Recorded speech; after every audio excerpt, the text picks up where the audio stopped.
Hi guys, so I just finished filming my X-Men video. So I have the same setup still, wearing the same shirt. But we have to talk about this book. I finished this book like 2 weeks ago. UFO Contact from the Pleiades. This is really good.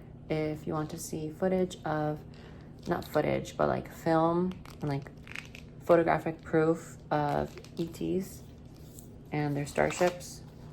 Got this on Amazon, and I have a couple notes that I have to share with you. These are like the different models of the ships.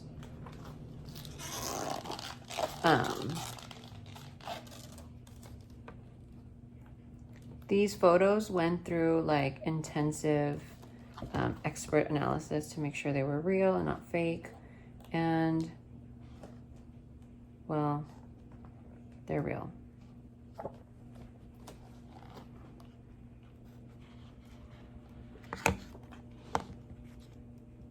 So before you say they're not real, like, you can do the research yourself. And this took place in Europe in like the 1960s on like film camera.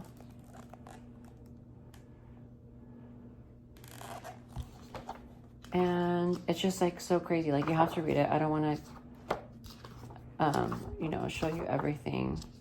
I think this photo is awesome.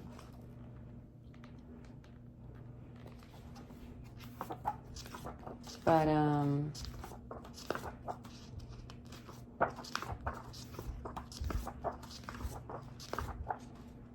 it was just like so eye-opening. Like, there was just so much that happened in here that it's like crazy. So you can think it's the US, or you can think it's actual ETs. You can figure it out for yourself, but that's all I want to share with you. I don't know how much they can let me share, but without getting in trouble. But I am going to read my notes that I wrote. Yeah, so it could be our technology that's just reverse engineered from actual ETs. I don't know. But that is for you to ruminate on. So I'm gonna read my iPad. I have some notes on here because I'm filming with my phone right now. Okay, so this all happened to someone named Billy Myers in like 1960, I believe, in Europe. So Billy Myers' experiences have become the longest series of documented contacts ever recorded. He had a total of 105 face-to-face meetings with the visitors, more than 800 photos of clear photographs that even through extensive analysis by the best technology and teams and machines, they are not fake, not a single one. And multiple eyewitness accounts also substantiate the story. When he started being more open to the public about this, people started to vandalize his farm and steal his film proofs of the star beings. And then also his landlord kicked him out and he became homeless until one of his friends let him stay at their farm. That took so long to restore. So they were like, it was like in shambles, and they had to restore the farm in order to like live there. So it took forever for that. Poor thing. I think they pronounced it this way, but Semyase, this is the name of the Pleiadian being that was communicating with him, told him that they wouldn't allow Billy to take any more photographs because how many photos does the public need for their minds to open about life beyond Earth? This is already them letting him take so many photos of their craft. And yeah, so eventually they were like, why do you need like 1 million photos? Like, I think this should be enough. Okay, and then this is a quote that I got from the book. When a being is happy, luck appears everywhere in his life because luck is a self-created state and comes from within the individual. It is a quality of the inner being and an inseparable spark of the spirit, which contains infinite force in its existence. Another quote from Semyase, which is a Pleiadian cosmonaut from the year 1977. This is the year that the quote's from, not the Pleiadian. The human may be very old on the exterior, but this is only a passing state. 50 years ago, he was not old, and 50 years from now, he will not be old, for only the physical body can age. The spirit remains forever young and is never subjected to the appearance of age. For age is like youth and every other experience, it is a passing state.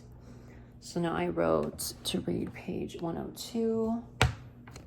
So let me get page 102 ready.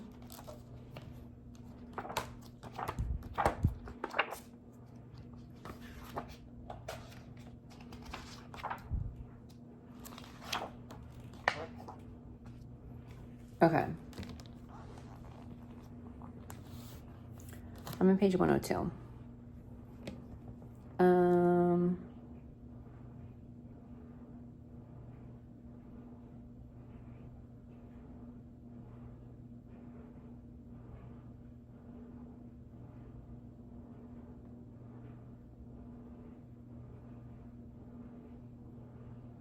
Okay. In the text of what Semyase did choose to impart, it was disclosed that the Pleiadians utilized the disc-shaped craft because it offers many outstanding and unique capabilities for spaceflight, which includes the least resistance to air and friction. The beam ship is surrounded by a beam protection belt or force field, which offers optimal safety and privacy as this unseen energy that envelops the ship also offers a powerful and impenetrable screening device that prevents people and even radar from seeing the ships. The device may be turned off completely or partially, allowing only a segment of the craft to become visible. In the winter of 1975, Semyase gave Meyer the most thorough explanation of the propulsion system to date. 2 independent systems are necessary: normal drive and hyperdrive. The first, a light-emitting device, permits safe navigation in or out of a system of planetary bodies and an acceleration of speed where they may then make the hyperjump, a multi-process method of travel in which the object moves many times faster than the speed of light.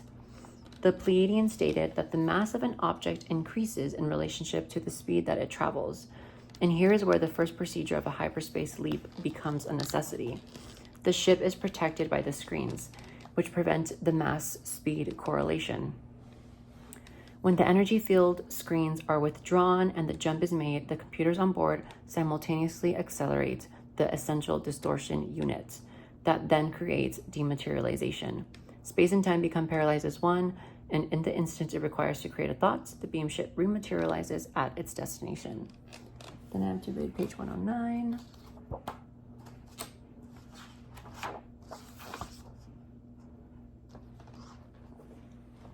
Okay, this was very interesting. The Pleiadians told Meyer that their civilization, advanced as it is not quite unique in structure and compared their lifestyle to that of the population on Earth. They live in a single family dwelling that is circular, self-sufficient, and located on an ample plot of land that is fertile and easily cultivated. Each family produces its own garden filled with the dietary staple of era, vegetables. All infertile land is utilized for the construction of large round buildings that house technical and sociological centers. I'm trying to see which lighting is better. A baby enters the world of Era in the identical manner children of Earth are born. With one major exception, chemicals to suppress pain are never introduced to the mother's body, as this could not only cause ill effects in the mother, but the child as well. The predominant responsibility for the early development of the child rests with the mother, although both parents share in the rearing. Like an Earth child, the Era is their planet. The Era child must grow and learn, and once they are old enough, they begin their education, a minimum of 70 years of day-to-day schooling. This is an obligation of the parents that is overseen by a high council. Once the child has matured, they will choose a career that will fit their skills and natural talents, and therefore will remain a pleasurable working situation. Their lessons are not strictly focused on only the technical aspects of their future, but consistent as well in teaching coexistence with nature and the creational forces. They must learn early in life that they cannot permit either side to overpower the other, but instead achieve the goal of balance between the material spiritual world in which they live.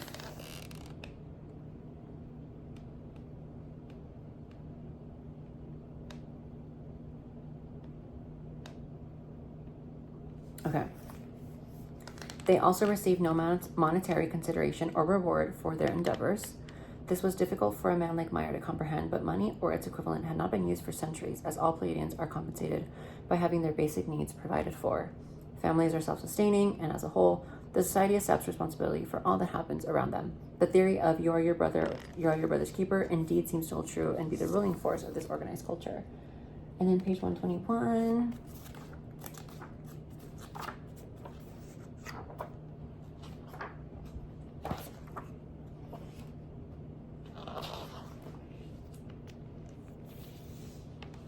Okay, so then Billy asks Semyase, the Pleiadian cosmonaut, about reincarnation. To the cosmonaut, one soul living multiple lives was not a belief, but a reality. From their childhood, she explained that they are taught life from its beginning until its goal is divided into 7 major periods: primary life, reasoned life, intellect life, real life, creational life, spiritual life, and creation's life. Each of these 7 levels are divided into 7 sub-periods, which can be compared to grade levels in school, except that they are not calculated in months or years, but instead by lessons. And sometimes it may take several lives to learn just one lesson. Each sub-period provides knowledge for a specific form of development with a very distinct goal. Unlike plants, human incarnation patterns are not rhythmic. For when a human experiences bodily death, it may be days or centuries before they re-enter an organic form. When a life is destroyed prematurely, either by accident or intentional means, the spirit must face the disadvantage of returning to re-experience the period it was removed from until it achieves the final goal of that existence. The spirit returning to complete the interrupted incarnation will usually experience a shorter physical life, as the primary attainment is to make good on lost time. The Pleiadians are taught that the lessons learned in each subperiod and major level eventually bring the soul to the culmination of innumerable centuries. Creation, the force which they are taught to coexist with. Semyase depicted a long and sometimes frustrating path that must be navigated by humans before they recognize the creational force. Yet she hinted that it is the most simplistic reality that exists in all beings. Now 136.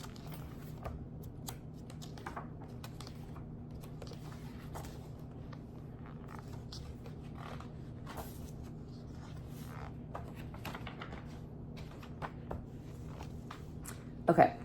The field resonance propulsion system, which Holt referred to as an extension of the Einstein unified field theory, was said to be most effective in a spacecraft design that was circular and disc-shaped. The design was developed around factors required by the propulsion system and the various expectations of interstellar travel. Surprisingly, it was coincidentally similar to the shapes seen in thousands of recorded UFO sightings from around the world. In operation, the field resonance vehicle would start generating an energy pattern as it lifts off the ground. This energy pattern would initially cause an ionization or glow around the craft that would begin as red in color. Then later, the energy field would increase in energy and frequency, turning blue, violet, and a brilliant white just before dematerialization from that point in space and time to reappear at another point in space and time.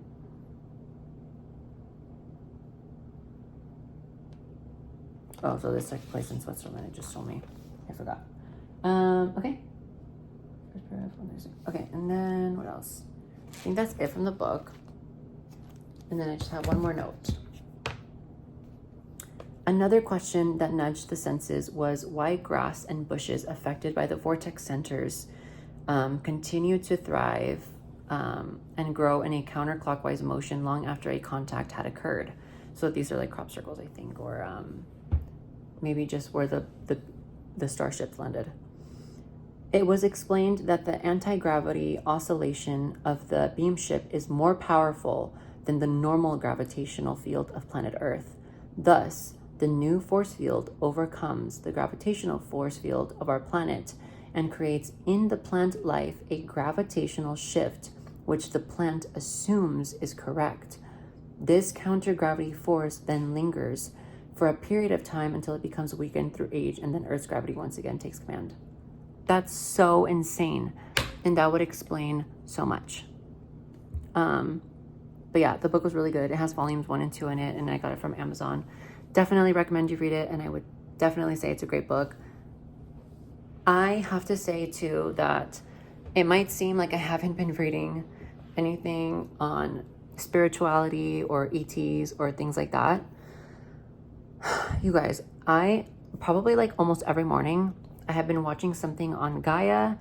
I have been watching something with Elizabeth April, Billy Carson, Danica Patrick. Who else? There is so much that I've been listening instead of reading.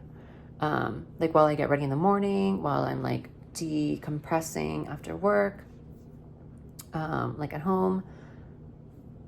Almost any time I can get where I'm not watching like a TV show on Netflix or Hulu, whatever, or Disney, I am probably watching or just listening to a podcast while I'm doing other things of spirituality, ancient history, ETs, advanced technology, the future technology, time travel. Oh my gosh, so many things that you probably think I'm like completely lost track of like my ET stuff. No, I'm like so deep into it. I don't think it's gonna stop. I'm just like taking it from like every media even more now, less with the books now, just because I literally have like no space, you guys. I have like no space. I wish you can see. You know what I mean? Like I don't want to be a hoarder because that's not what I am. I'm not hoarding things. And right now my comic book collection is giving hoarder, and I really need like people to buy them so that I don't look like a hoarder anymore. So yeah, that's why I'm like chilling out with like the book purchasing and like the comic book purchasing. I'm like stopping that. But I really wanted to check this one out, the UFO Contact from the Pleiades, because I was like, it's so many pictures. I just wish I had more dialogue between the Pleiadians and them. I know he has a journal somewhere of just so much dialogue, and I need it to be printed out because I want to know more. I love Q&As with extraterrestrials. It is so interesting to see their perspective. And if you like don't believe in extraterrestrials, like I don't even know why you're still watching at this point. Like you're already 17 minutes in. It's very weird. And you should have probably already clicked out instead of commenting like annoying things. So I'm just gonna get you to it before you even have the chance to get to it. I don't know what else to say, but other than that, the book was so good. It's like the 45th anniversary edition that I got. So good. You guys need to check it out, and just know that I'm not done with the spirituality stuff and like the hidden history or like the illusion simulations, fractal holographic information. I don't know how to explain it, but like the spiritual stuff, the ancient stuff. I don't know why people call it New Age. Like, why is it called New Age? This is like ancient stuff, ancient practices, like ancient teachings. I still don't understand why it's called New Age. It makes it seem like this is like new and hip and trendy and stuff when it's not. Like it's ancient as hell. Like it's so ancient, this stuff. Anyways, I don't know why it's called New Age. It's like so weird to me, that term. But yeah, check it out. It was so good, and I think you guys will really like it.